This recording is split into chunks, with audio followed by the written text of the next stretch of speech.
Number 1. Albridge Hackenberg. The Albridge Hackenberg never faced a frontal assault, so the concrete shell and labyrinth of underground tunnels is still intact. One of the blocks here has been restored to working order, and you'll take the elevator to the bowels of the fortress and ride on the electric train that serviced these tunnels. Number 2. Tour Aux Puces. The oldest monument in the city is the former keep of a castle built by the Counts of Luxembourg. The Tour Aux Puces, Tower of the Fleas, would have been raised around the 11th or 12th centuries and was modified right up to the 16th century. Its current 14-sided design is from the time of the Spanish occupation, when it was integrated into a sequence of defenses on the Moselle River. Number 3. Musée de la Tour Aux Puces. To get a handle on Thionville's complex history, step inside the tower where there's a museum with a large hoard of artifacts to inspect. You'll get a chronological summary of the main episodes in the town's past, from prehistory up to the Renaissance. The attraction has been updated with modern museography and helpful explanations accompanying its displays. Number 4. Fort de Gentrange. Here's another site that reveals Thionville's complex heritage. The Fort de Gentrange was built between 1899 and 1905 when Thionville was in German hands. It's a formidable construction, and was actually one of a whole program of fortifications between here and Metz. Number 5. Mines de Ferre de Nouvchef.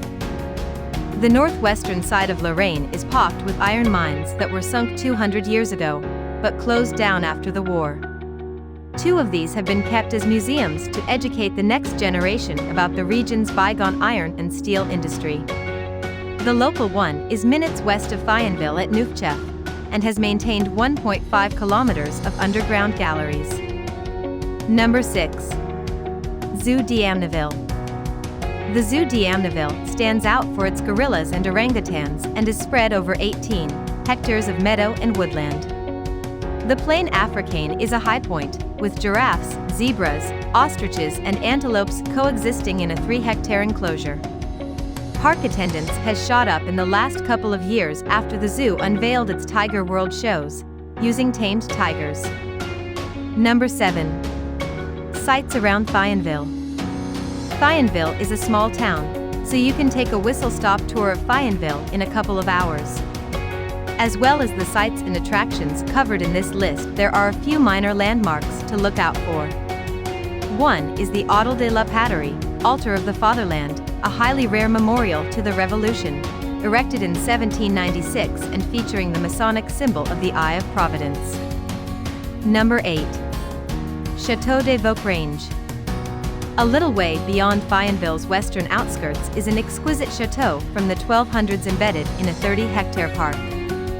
In spring and summer, the property is brought to life with workshops for ancestral activities and crafts like stone cutting, stained glass, and manuscript illumination. The property itself suffered serious damage in the 30 Years' War, then to be restored in the 18th century. Number 9. Jardin de Traces. Up the Moselle at Gentrange is an extraordinary garden built as Le Jardin de l'Impossible.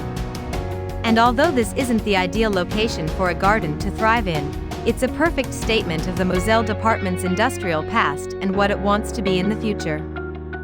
Number 10. Église Saint-Maximin. Thionville's solid-looking church was built in the French classical style in the middle of the 18th century.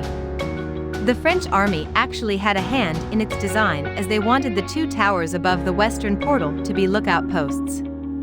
But it's the interior that really shines, especially the high altar and the great organ. Hope you like this video. For more videos, please subscribe to our channel.